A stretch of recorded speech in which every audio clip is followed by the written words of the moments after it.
C'est Dieu le Père, le Fils et le Saint-Esprit qui nous accueillent ce matin. Soyez les bienvenus toutes et tous en ce 5e dimanche après Pâques. Nous sommes présents dans cette église ou dans nos demeures, tels que nous sommes, avec ce qui nous réjouit et ce qui nous peine, avec nos espérances et nos découragements, avec ce qui en nous est lumière et ténèbres. Et comme ce dimanche s'appelle « Rogate », prier, nous sommes invités à remettre nos vies entières dans la prière devant Dieu.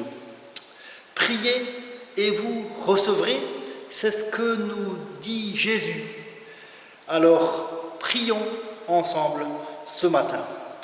Je vous invite maintenant à entrer dans ce culte avec le premier chant « Tu es Dieu » au milieu de nos prières, dans les recueils Alléluia au numéro 53-10. Les paroles du chant s'affichent à l'écran.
Nous louons Dieu avec le psaume du jour, le psaume 95. Béni soit Dieu qui n'a pas écarté ma prière, ni détourné de moi son amour. Venez, crions de joie pour le Seigneur, acclamons notre rocher, notre salut. Allons jusqu'à lui en rendant grâce, par nos hymnes de fête, acclamons-le. Oui, le grand Dieu, c'est le Seigneur, le grand roi au-dessus de tous les dieux. Il tient en main les profondeurs de la terre, les sommets des montagnes sont à lui. La mer, c'est lui qui l'a faite, les terres, ses mains les ont pétries. Entrez, inclinez-vous, prosternez-vous, adorons le Seigneur qui nous a fait. Oui, il est notre Dieu, nous sommes le peuple qu'il conduit. Chantons notre louange, louange à Dieu, le Créateur, à Jésus-Christ notre Sauveur, au Saint-Esprit, le Défenseur.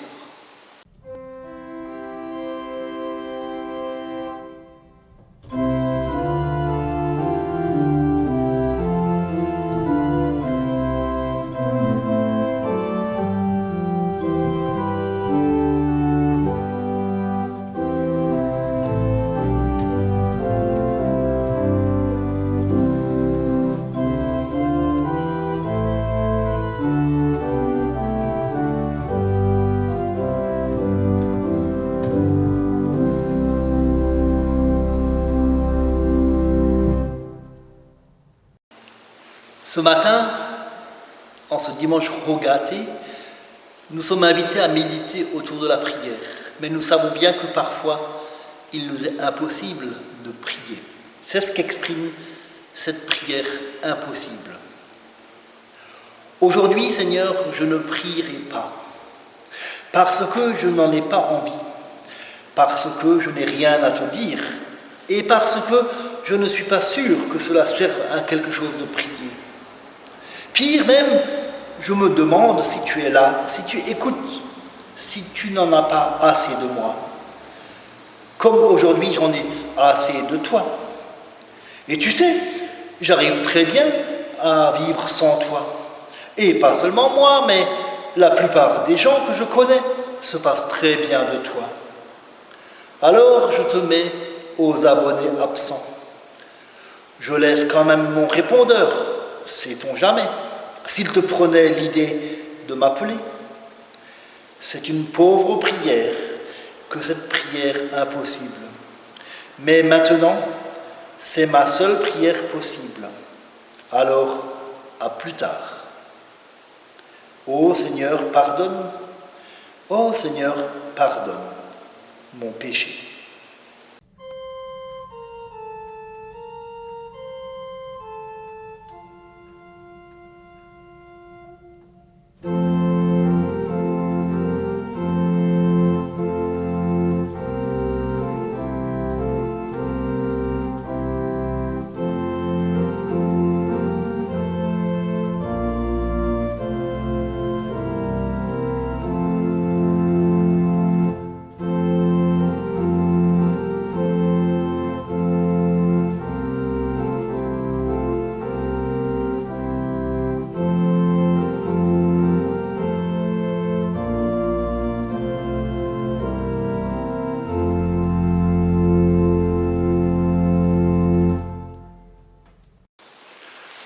Frères et sœurs, le Seigneur nous dit « Je vous aime depuis toujours, vous n'étiez pas nés et déjà je vous aimais.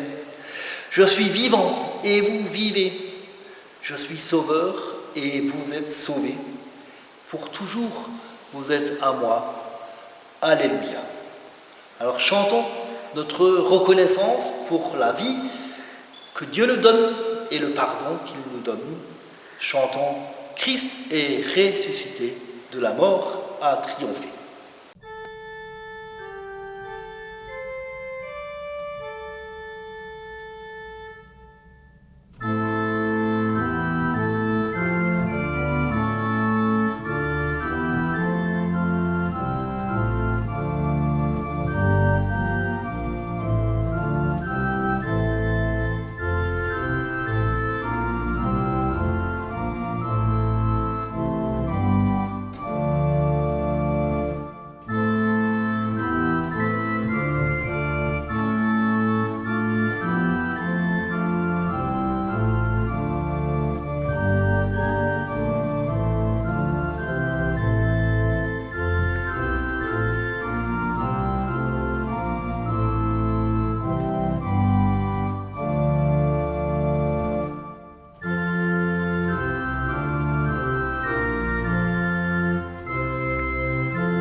Nous prions.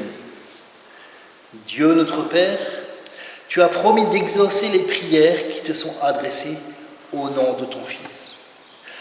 Enseigne-nous à prier de telle manière que nous attendions tout de toi, assurés que tu nous entendes et tu nous combles, aujourd'hui et pour les siècles des siècles.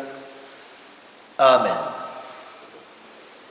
Premier épître de Paul à Timothée, chapitre 2, versets 1 à 6. J'encourage donc, en tout premier lieu, à faire des requêtes, des prières, des supplications et des actions de grâce pour tous les humains, pour les rois et pour tous ceux qui occupent une position d'autorité, afin que nous menions une vie paisible et tranquille, en toute piété et en toute dignité.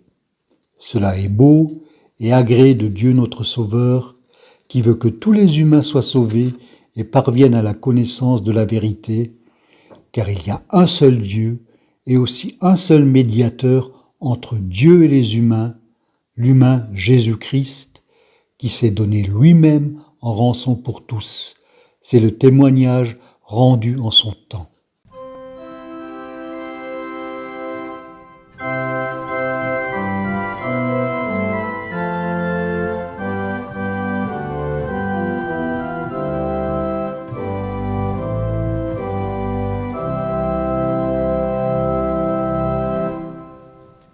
Évangile selon Matthieu, chapitre 6, les versets 5 à 15.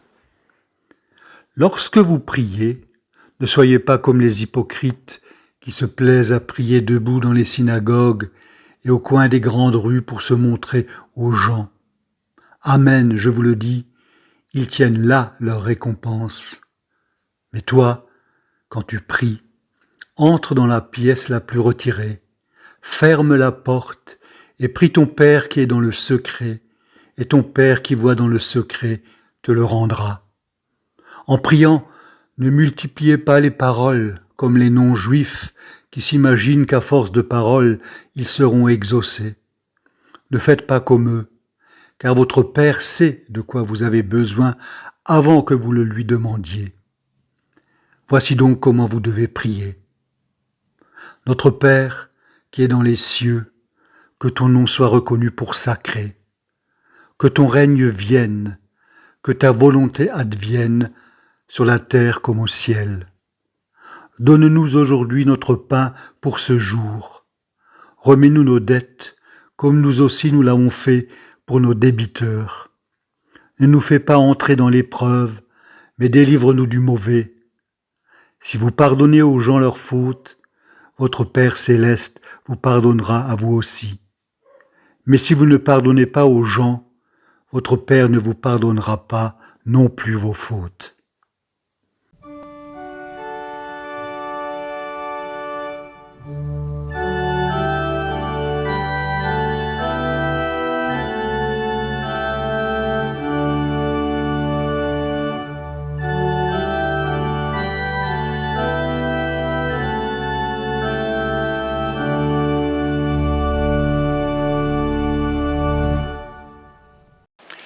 Chers amis, c'est autour de cette prière du Notre Père que j'aimerais vous inviter à nous arrêter un instant. Savez-vous, il est possible que cette prière du Notre Père soit priée 1 milliard de fois par semaine. Si on compte 2 milliards de chrétiens sur Terre, dont la moitié environ aurait une pratique régulière. Il est certain que cette prière est priée dans quelques centaines de langues différentes. La prière du Notre Père est connue comme le noyau de la foi chrétienne.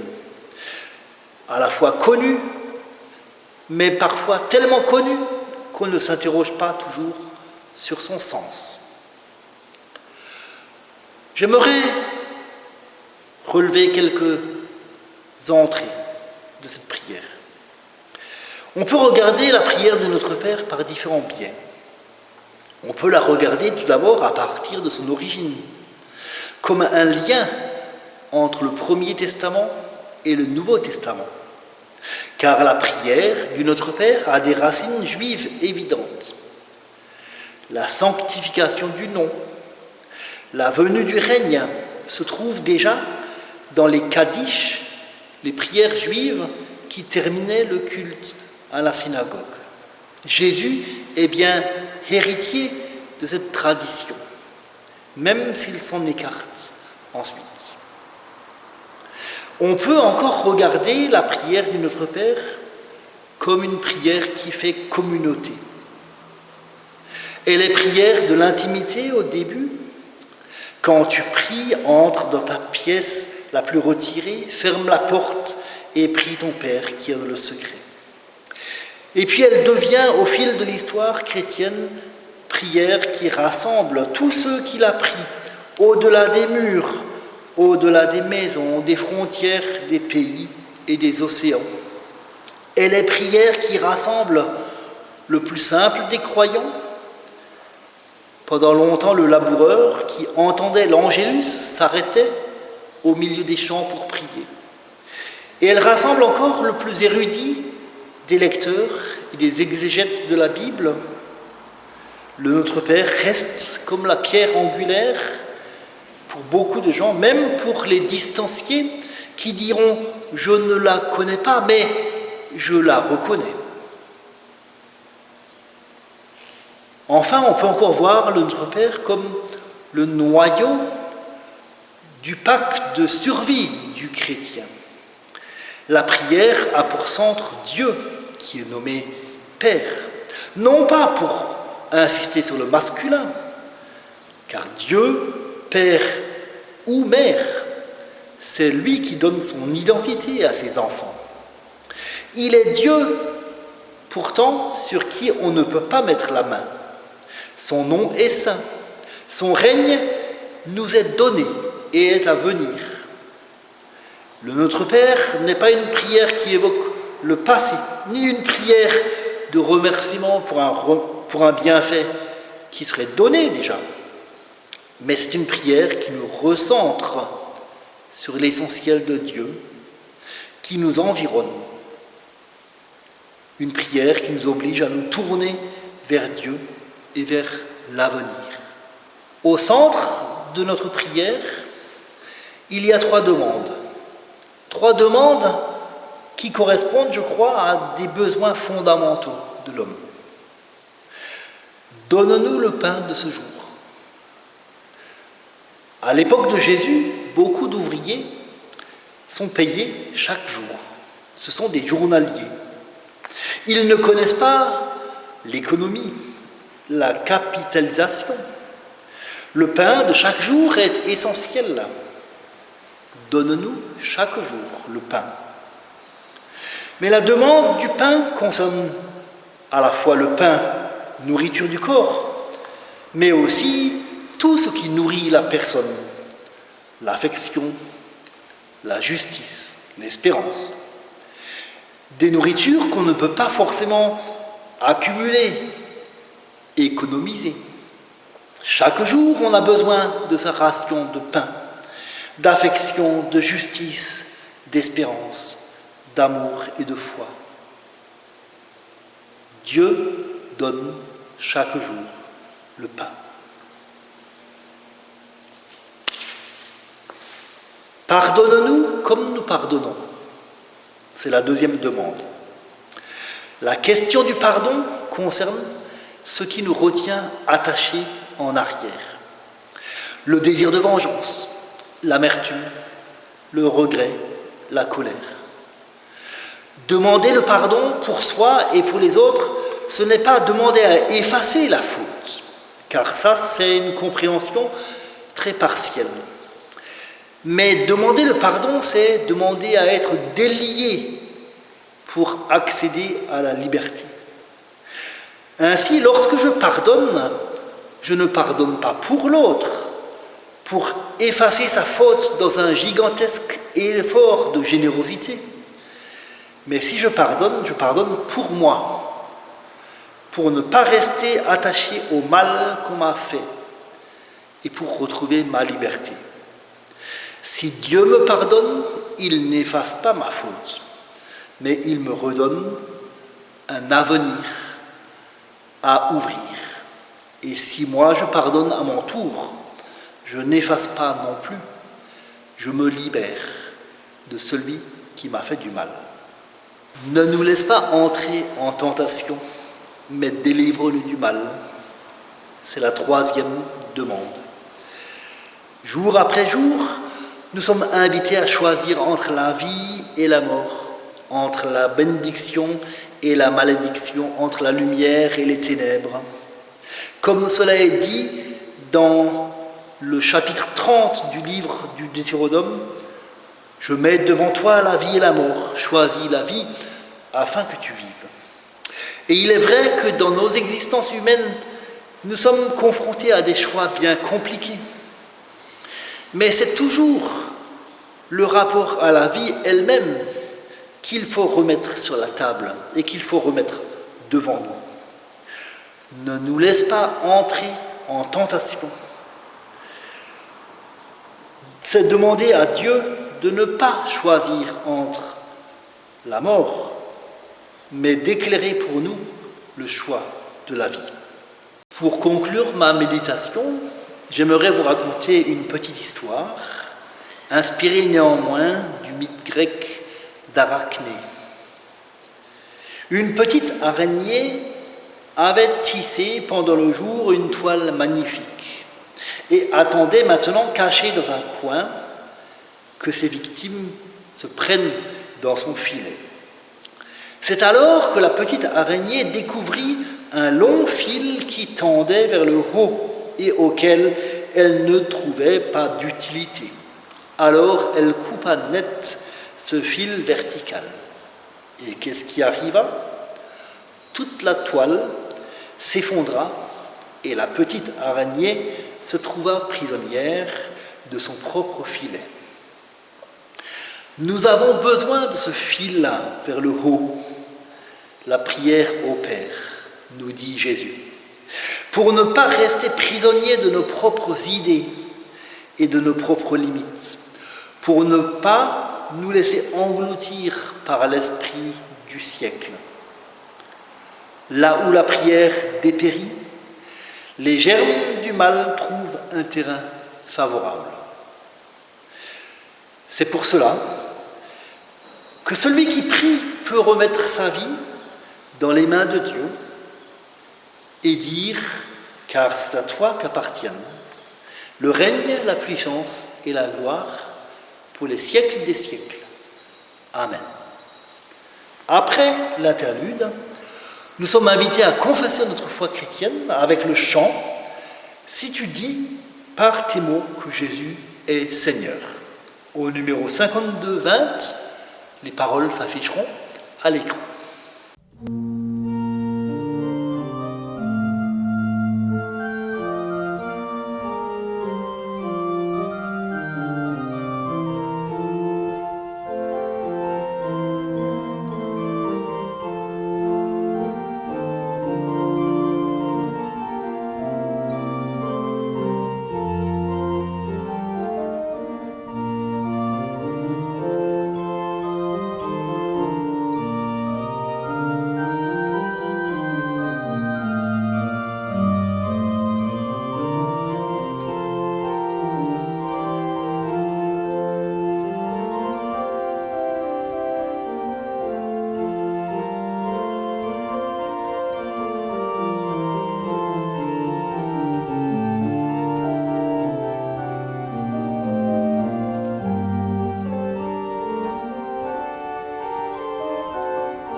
Nous voulons encore prier les uns pour les autres et les uns avec les autres. Et cette prière aura pour fil conducteur, justement, le Notre Père. Seigneur, aujourd'hui, nous voulons écouter ta parole et prier ta prière. Toi qui es Père, donne-nous d'être tes enfants.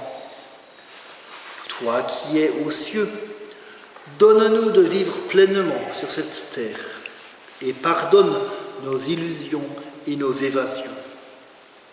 Accorde-nous de sanctifier ton nom dans chacun de nos gestes, chacune de nos paroles. Que notre vie soit un témoignage de ton règne qui ne cesse de venir faire sa demeure parmi nous.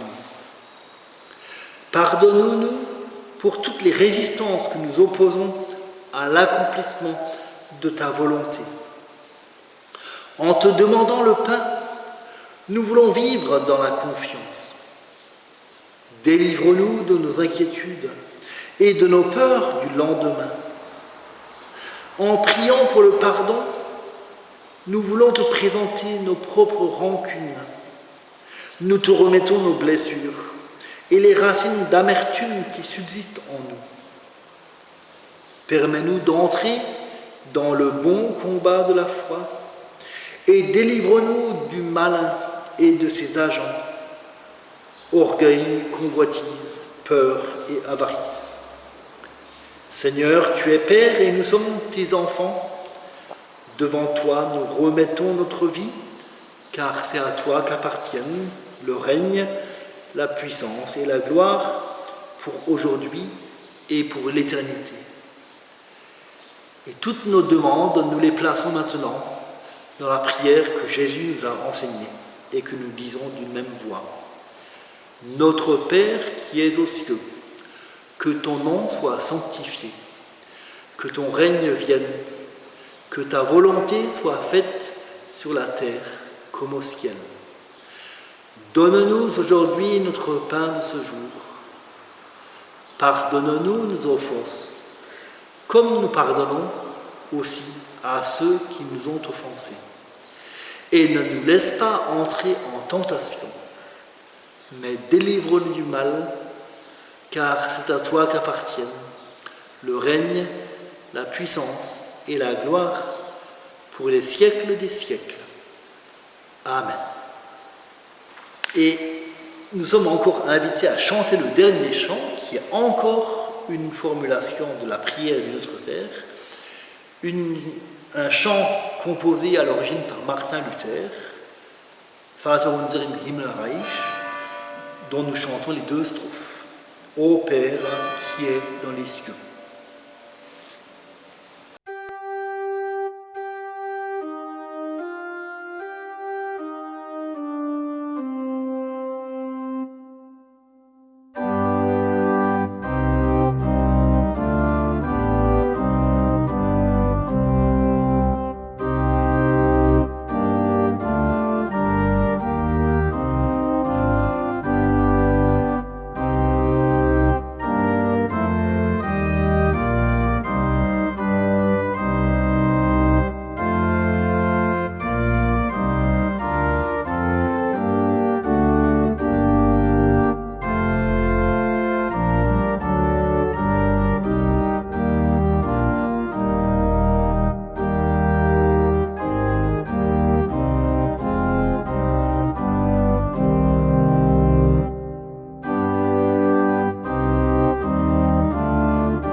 Dieu est Père pour nous, mais il est Dieu sur qui on ne peut pas mettre la main, son nom est saint, son règne est donné et à venir.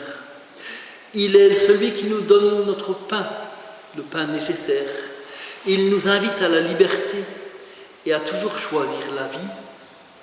Et c'est en priant que nous pouvons reconnaître sa présence sur nos vies. C'est lui qui nous donne sa bénédiction maintenant. Que le Seigneur nous bénisse et nous garde. Que le Seigneur fasse resplendir sa lumière sur nous et nous donne sa grâce. Que le Seigneur tourne sa face vers nous et qu'il nous donne sa paix, maintenant et toujours. Amen. Bon dimanche à toutes et à tous. Bonne route dans ce temps déconfiné. Soyez prudents, mais apprenez aussi à revivre dans cette nouvelle période qui s'ouvre à nous.